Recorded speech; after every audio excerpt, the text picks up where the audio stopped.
Clinton County Council special workshop meeting with the Planning Commission.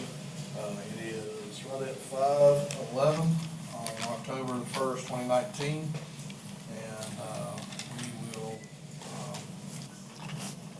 talk about the discussion regarding Highway 123 corridor study. And I should have waited until Mr. Chapman came back in. He's the one that's going to be Just in the nick of time, Mr. Chapman appealed. But I will state, I'm very appreciative of the sit-down meeting between the Planning Commission and the Clinton County Council. Appreciate everybody using their time to do this for the citizens. And I will say I'm very appreciative of the Planning Commission for what they do, for the amount of meetings that y'all have as well, for your time. Appreciate the knowledge that y'all bring to the table, and sometimes differing opinions, which is okay. That's why we're all out here to talk about and come to a conclusion on how to best lead our county.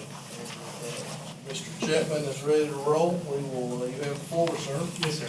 So, a little over a year ago, council allotted money to be spent for a 123 corridor plan with a focus on traffic and safety. We've received that plan from Alta Planning and Design, and we have sent, the Planning Commission has sent it on to you. Alta recommended a set of policy recommendations and a set of infrastructure recommendations. The policy recommendations would start traditionally at the Planning Commission level and go up to council if you so directed. Also, historically, Planning Commission has asked for some more directed guidance. So of the 5 policies that were recommended to help out with the 123 corridor, 3 of them are directly related to traffic and safety.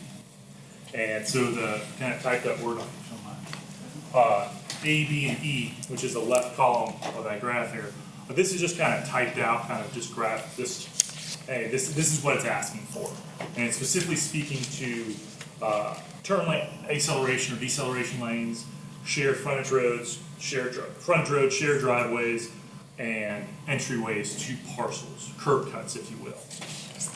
So, Planning Commission has sent this on to you all, and if you all, this would be an actionable part that wouldn't cost the county money to start looking at implementing or look at from a policy perspective, if you also chose.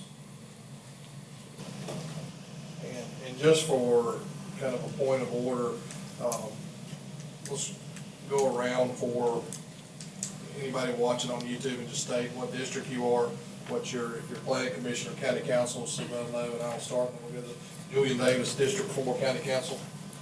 Mike Johnson, at-large member, Planning Commission. Andy Gramlin, Planning Commission for District 2. Mike McCall, County Council, District 2. James Leonhardt, District 5. Paul Kane, County Council, District 3. Mike Smith, Planning Commission, and District 1. John Elliott, County Council, District 1. Stacy Lyles, Planning Commission, District 5. Alex Massey, Planning Commission, District 3. Frankie Pearson, Planning Department, Planning Commission, District 4. Would somebody on the planning commission like to kind of talk about what the discussions have been on the 123 corridor and any concerns that y'all have and any recommendations at this time that y'all have moving forward?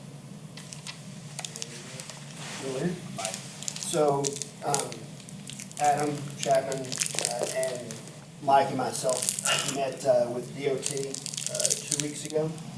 Mike, you can show him some of the blanks, but one of the things that, in talking with him, is a lot of this is state issues. Obviously, for the DOT is all a state issue. But the DOT also said that they would fall back if we had policies and look to those or look at those. And the reason they mentioned that is a lot of times the DOT is a reactionary institution where something goes completely sideways and haywire, and then they come in and start trying to fix it. But they said if there are things that a planning commission or a county can put into place in advance, that they would be excited to participate and see how that might be implemented. They actually came up with some specific numbers too, about the number of turns into businesses, et cetera, that would give them some guidance. But again, just to piggyback on what Mike said, if we can come up with some policies, they will look very hard at them and essentially will see if they can integrate them into whatever development goes along 123. In conversations that we've had, light conversations, and I don't mean to hog the show here, from a planning commission standpoint, our job is to plan for the future. And we see places that got behind the eight ball, as it were, late in their future planning. And we see that going through easily trying to get to Greenville, and you see stop and go and stop and go and stop and go to the point of being dangerous. So many curb cuts, so many entrances, so many traffic lights. You see it in Clemson now because they didn't prepare in advance. And you see their open center lane where you've got cars going 35 miles an hour and coming into each other to turn in opposite directions, because instead of having a deceleration lane, they've just got an open center lane. So we thought as a planning commission that if we are looking 10 years out or 20 years out, what does that look like, one, for the county? And 123 was the biggest thing that we said is going to be a danger zone, or more of a headache than it is if we don't start going, okay, is there anything we can do? Is there anything we want to do to start keeping an eye on that? My number one, concern is safety, and the deceleration lanes going into a turn is the biggest thing that I feel like is needed. I would, and it would probably be in the next, my goal is thinking it'd take 2 years to accomplish would be that there's not a median without a deceleration lane coming into it. Being in the insurance world, looking at statistics, there's just a few left out through there that are still resulting in massive collisions that are extremely dangerous, that are actually causing the car to go into the opposite lane of traffic. Those developments through there that have created a deceleration lane as well as a frontage road, have not only actually added a little bit more value to their property, but it's added safety to the people and the patrons that visit those businesses. Just the other day, was driving through and there was a severe rear end accident, and it's one that you can look from the amount of black marks on the driveway and see how dangerous that is in that one specific area. A lot of people worry about U-turns, but controlled U-turns, are extremely safe. But U-turns themselves, as long as they're regulated by a red light that I've seen more and more of, are adequate. You're not talking about large trucks. You're talking about cars entering and exiting 123 and keeping the flow of traffic moving on. It seemed like because there's not a way to put a double median in those areas, Highway 123 on most areas differs between probably 4 or 5 feet at some points in there. But that's one of my number one issues, is trying to get out of these areas where 2 cars are trying to get in at one point in time. So.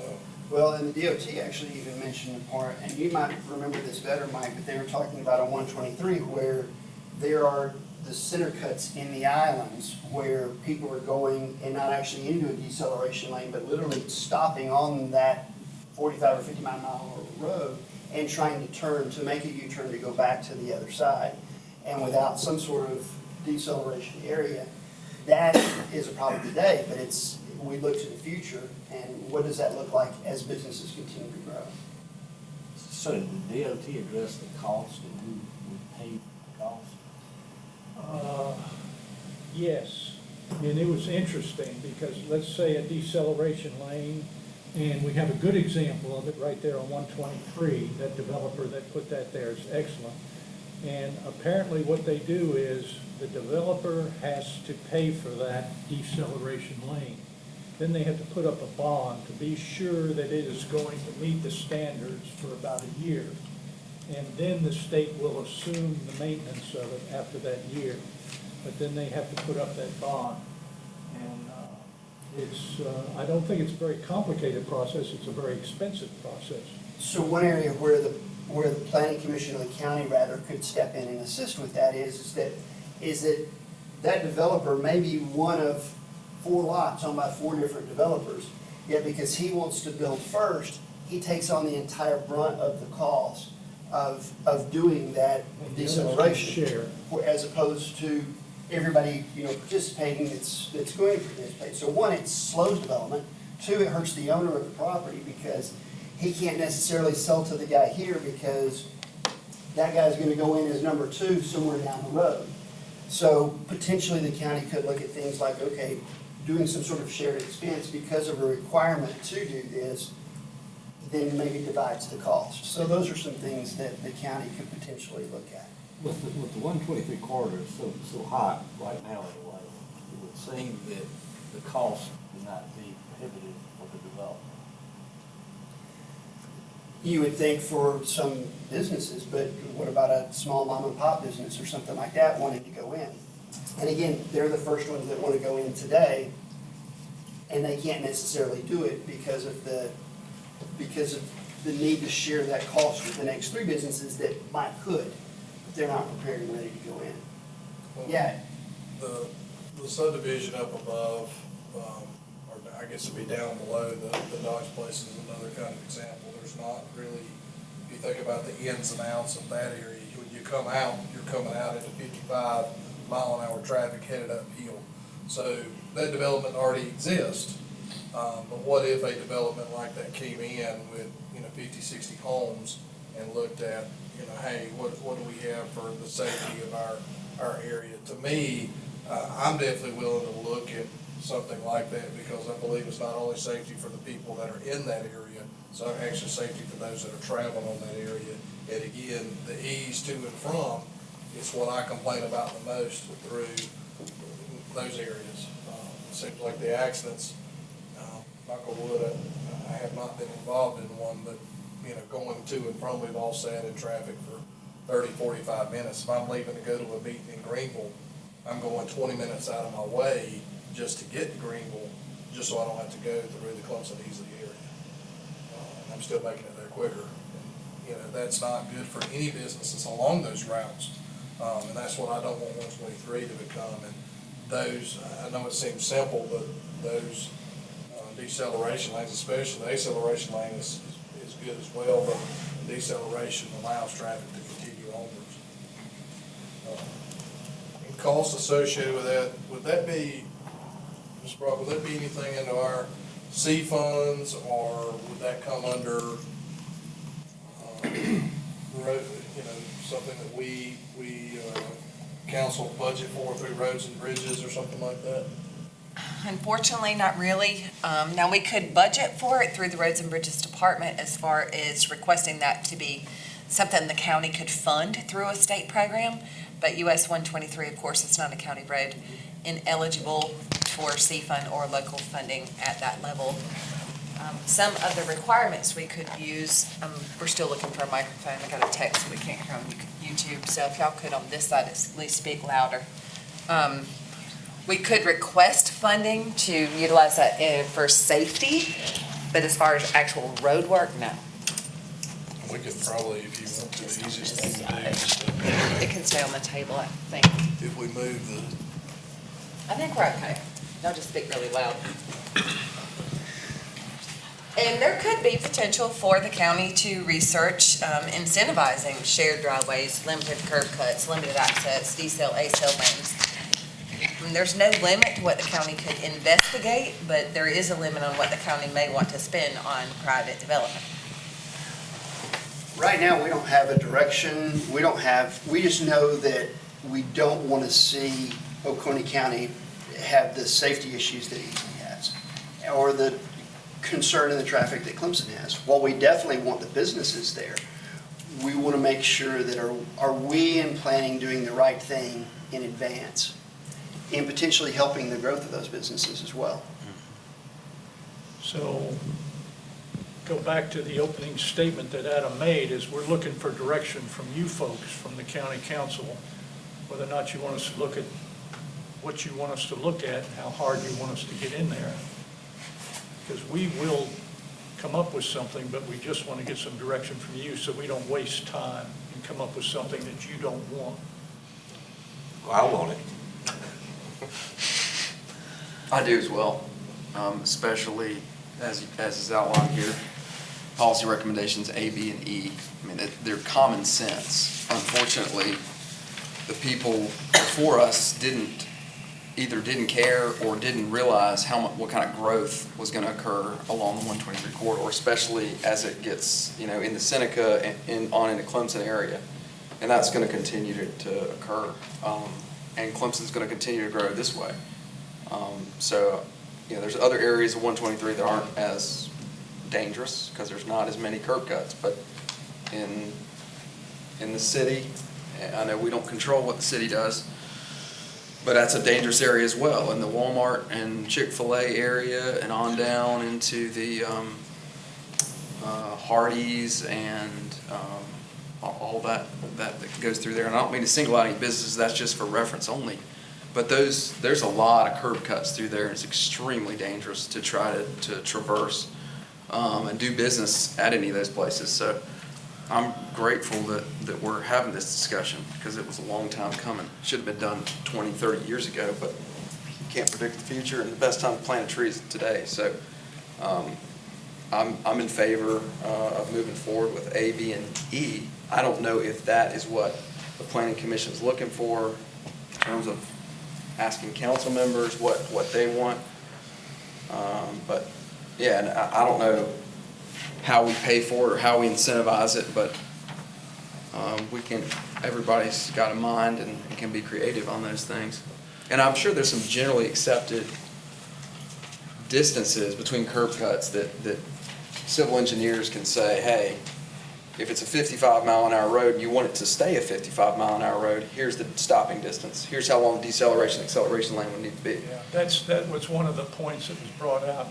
For example, it's 55 miles an hour, you need so many feet to decelerate within a reasonable amount. And that is the DOT's solution, is eventually that road will become a 25-mile-an-hour road. Mm-hmm. Because if there's no other plans in place, it's simply going to be slowing down the traffic. And apparently, the DOT has a very large manual that can look at specific businesses and tell you about how much daily traffic that specific business is going to generate. Say, is somebody a pet groomer, or is it a fast food restaurant or something like that? So one of the things that we notice, and like Mr. Kane had said, that we don't control what's in the city, but we see so many of the places on 123 have two entrances, two ins or two outs, not an in and an entrance and an exit, but you don't know where traffic is coming in or going out of. And so those are things that could easily be helped, at least moving forward in some of the areas that aren't currently controlled. Like one wider entrance, for example, would be something easy the county could implement that would at least give a distance between those businesses. There's an excellent example of a shared between two shopping centers just by the food line, where they've got one nice entrance and exit that's fairly wide, and they share that parking space between it. They did it very well. The biggest thing in implementing anything is obviously we want to, look at those businesses' private property rights, first and foremost. As we do that, we need to take in safety as well. And so does it hinder somebody's property rights to come in and say one lane here? Does it hinder their property rights to create a deceleration lane? Some of those things are actually enhancements. The problem is, like we mentioned at the start, is that this guy can't sell his property or improve his property because he's going to be the one having to address with the DOT first and foremost how this is going to happen. Now, the DOT is going to tell him, you're going to need to put in a deceleration lane. What we're hoping to do at the county level is to say, look, is there any way we may come up with an idea to say, okay, yes, you are going to have to do that, DOT is going to make you do it, but we're going to help you by sharing the cost with the next three guys on the street here. So you're saying we we pay the cost up front and then recoup the cost from them as they buy And in. I'm not saying that we necessarily have anything, but everything could potentially be on the table as ideas or concepts, or what can we do with safety and with personal property rights in mind. And I think one of the recommendations that I still stick with is there's 3 or 4 entrances that come to mind, especially if we're talking about from Seneca out toward the Clemson area, that to me are the most pressing at this time, because that's your high area. I agree with what Mr. Kane's saying when you get into the, call it the restaurant row of the amount of turn-ins that we have there. But if we focus out in that Seneca Clemson area, those specific, do we know what we're allowed to do, or do we have to petition the state to say, hey, we want to cut in a deceleration lane in here so many feet? Do we have to go? Yeah, anything within the SCDOT's right of way will need approval from them for, and they do have, Mr. Johnson was saying, it's called the AASHTO book, and they've taken a very fine grain look at all of, they're looking at pet grooming business in New York City and a pet grooming business in Wichita and a pet grooming business in California, and they're kind of looking, is it on a 2-lane road, is it on a 4-lane road, and they have all these different parameters, so they can get really granular with their details. So it's not like they're just saying, oh, well, we're from Atlanta and this is now your standards in Oconee County. They have a very mathematical engineering way to look at it. So for turn lanes or deceleration, acceleration lanes, they have those. Yes, sir. So would the county construct that, or just pay to have some, well, we don't do DOT work, so we'd have to, if we were going to construct that as part of something, we would have to bid that out? Yes. Yes, it would have to be bid out and approved through the DOT with their engineering specification and standards.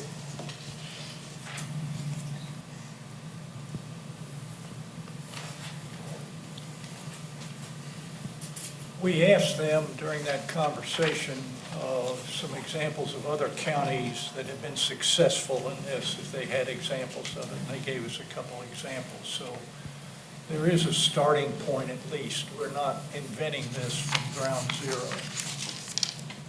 And the DOT was very much in favor of counties who start developing policies that help businesses understand this is going to be something that the DOT is going to be looking for from you. And ours may simply be a worksheet coming from the county that says, hey, when you do this, these are some of the things you need to look at. We don't really have anything at the moment other than saying we don't want to be easy, is our starting point. I think the biggest question that most of us have here does the council want us to go and go over these 3 policy recommendations here and come up with some ideas on how to do the policy and get the information from the DOT and whoever else that we need to get it from, and come up with these ideas and then present it to y'all and let y'all look at it? Is that the direction that y'all want Planning Commission to go with these 3 policy recommendations that we have here? I would agree with that, and I agree with Mr. Kane's recommendation on, those top 3. Policy Project A, which is develop and measure impacts of new development and redevelopment along the corridor to establish thresholds where turn lanes, deceleration lanes would be required as condition of development. Policy Project B, look for opportunities to consolidate access through new or redevelopment by requiring or incentivizing sharing of driveway between adjacent parcels. And then Project E, develop a county policy stating the preferred or maximum number of allowable direct access points for parcels when they are submitted for development or redevelopment. Those are my pressing 3 as well. I agree with that also.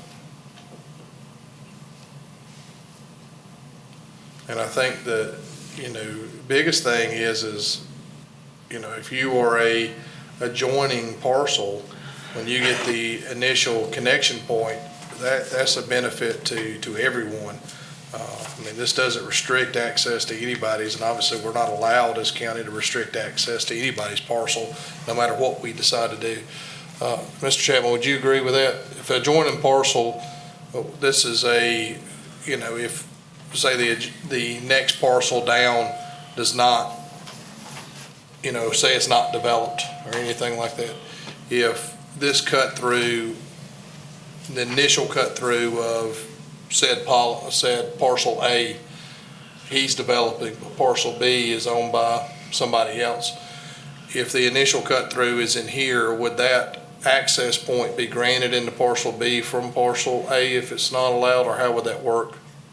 Well, we don't have any fine-grained details, and Right, but I'm just thinking, like, what would you see that? Some kind of shared access points, some shared use agreements. If we can limit the number of curb cuts in general, perhaps that's going to force the issue. If they're, instead of putting it in the entries in the middle of their properties, we're coming to the shared property boundary, some kind of shared use access agreement. So perhaps some sort of shared maintenance agreement, things of that nature. That could certainly, it exists in other places, and I'll come up with that back up and show it to y'all.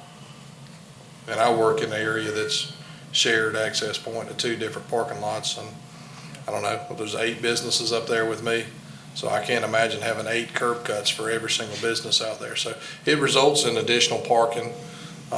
It results in safer for the citizens in and out, the ones that visit the businesses and not. So, you know, and if you own a business, that's your number one, is your safety of your clients. To me, that would be the directions that I would focus on, those. Anybody else? Well, a concern I've got about this whole thing is this area between Clemson and Seneca. The number of parcels that are yet to be developed is small compared to the existing number of developed parcels.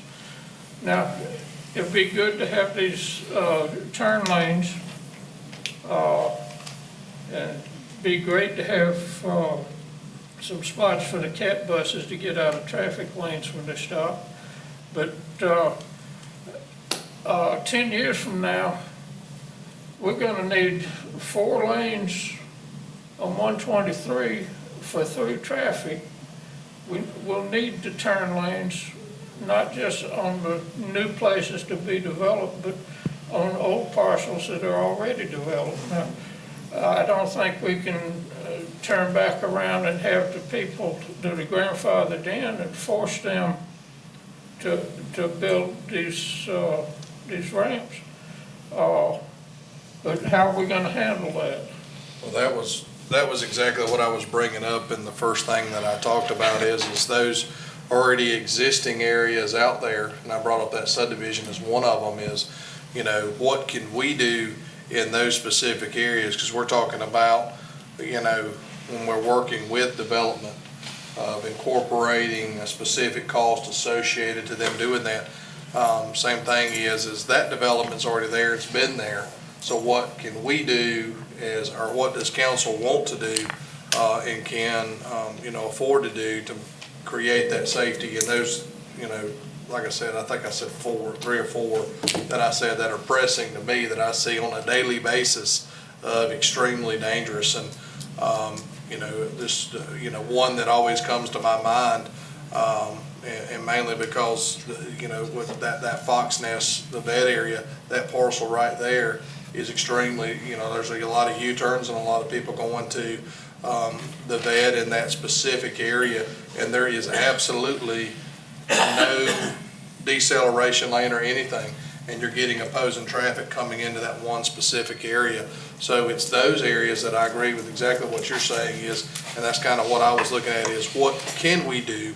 And if we elect to bid that out, since we don't build DOT roads, you know, what is that cost associated with that, and what does council consider doing? Is it 1 or 2 a year, or is it none a year? So, because I see that as a public safety, or is that something that we can say, hey, here's the most pressing one, and that one and one more leads in accidents on 123. Could we establish some sort of rubric, like we've talked about with other things, an objective standard, and say, all right, there were 10 accidents at this location, and the traffic at this particular area justifies county participation in improving this intersection, because DOT ain't gonna fix it. And if we don't want to put the burden on the developer or the existing business, then we're gonna have to do it. I don't know who else is gonna do it. We can petition DOT to do it if we think this intersection is Yeah. bad and we bid it out and the cost is $200,000. We can petition, and I don't have a problem doing that for a certain period of time, but I'm not gonna wait 5 years on. Well, exactly. I mean, how many more accidents do we need at that intersection? How many more beat-up bodies do we need at that intersection? And maybe we say, all right, we'll have set aside X number of dollars every year to go into a acceleration, deceleration, or intersection improvement in one of our main corridors. And we'll, through rubric or objective standard, we'll select one each year to do, or wait a couple of years when we get enough money in that fund to improve that section, if we're not gonna put it on the developers. Now, Project Epic, they, as part of their DOT, required them to improve that intersection, put up a light, acceleration, deceleration lanes, and same thing with Hartwell Village. DOT did require that because I think because of the amount of traffic that they were gonna do in there. Or have expected traffic they were gonna have in there. I wish that DOT would focus on some of the smaller developments as well, but I guess that's our job, so we gotta do that. Mr. Brock, do we have the right, if we bid that out, to have that project done to DOT standards? We have the right to? They Like if require we- it. Under home rule, yes, sir.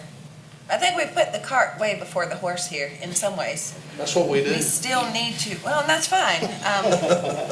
I like the idea of making the rubric, and I like the idea of deciding what we can do, but right now, I think the planning commission needs to know what they've been charged to do. And then on the second page of your backup, there's a portrait sheet here. And these are all of the things we discussed individually with you and as the planning commission and as a council and through the process, come up with the language that we would like to see for the planning commission members to work on to bring back. Now, as far as making the rubric, part of that rubric will be how difficult will it be on the county to accomplish the goal at ABC location? Because there are going to be some locations based on the safety and public safety standards that are going to be a lot easier for us to do, and the DOT is going to say, well, maybe that one's a little bit of a headache for us, so yeah, you can do that one. But there may be one that we see as a priority that someone else doesn't see as a priority, and that one may score a little bit lower, so we may have to do a little more legwork to get it done. But I think where there's a will, there's a way, and with home rule, and with us having a better improved relationship with DOT over time, I think a partnership in addressing this. You know, Mr. Kane, you said if private developers won't do it and we can't make the state do it, then the county has to do it.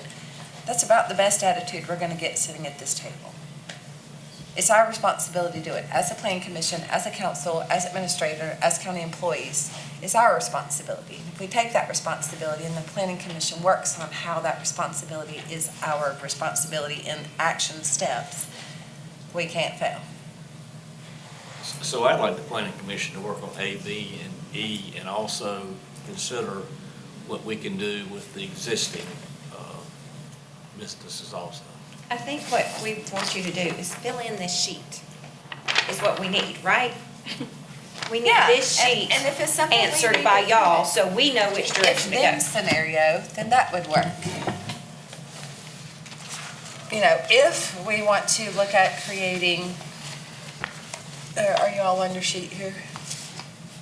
Adam, you have one too? Okay. So we just thought this would be the simplest way to kind of guide things through. Since everyone had met, we took everyone's responses and condensed them down into the primary answers that are here. Do you have one to read from? Sure. So for this pause variation A, that one may require us talking with DOT a bit more. We're not going to come up with regardless of what we say, they have engineering standards. They do. So is this the first policy, or is that something that you want the planning commission to look at? I guess that's the first question. Yes. Yeah. Yeah. I don't know if you'll need a motion. Do we need to take a vote?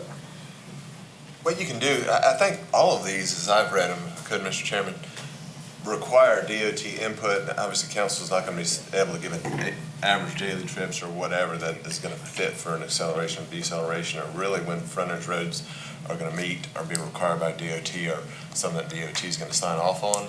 I don't know if it's just a motion for the planning commission to work for policy recommendations A, B, and E with the DOT, with staff, and bring those back to council to deliberate on. Because ultimately, DOT needs to, That's it. I'll make a motion, as stated by the attorney, to ask the planning commission to do just that. Second. Any other discussion? Is that clear as mud? That's what we need. Thank you. All in favor? Aye. All right.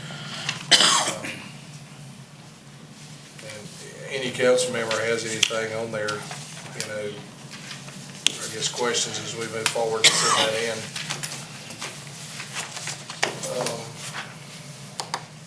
Mr. McCall, do you have anything? Mr. Hart? I got something that concerns, planning commission and the council. On September the 3rd, at the council meeting, Mrs. Henderson spoke about Oconee County Airport and the Nebo Church, that she was a secretary at Nebo Church. When we went to executive session, Mr. Pearson made it over to speak to her. sorry, Mr. Chairman, is this about the 123 corridor? For FOIA purposes, we need to stick on the 123 corridor. Okay. It's not about the 123 pledge allegiance. Any other conversations on the 123 corridor? All right. Again, I do appreciate planning, taking time to come to the meeting, appreciate what y'all do. Mr. Chapman, appreciate your time that you're doing as well. So if that, I'll have a motion to adjourn. Make a motion. And all in favor? Aye.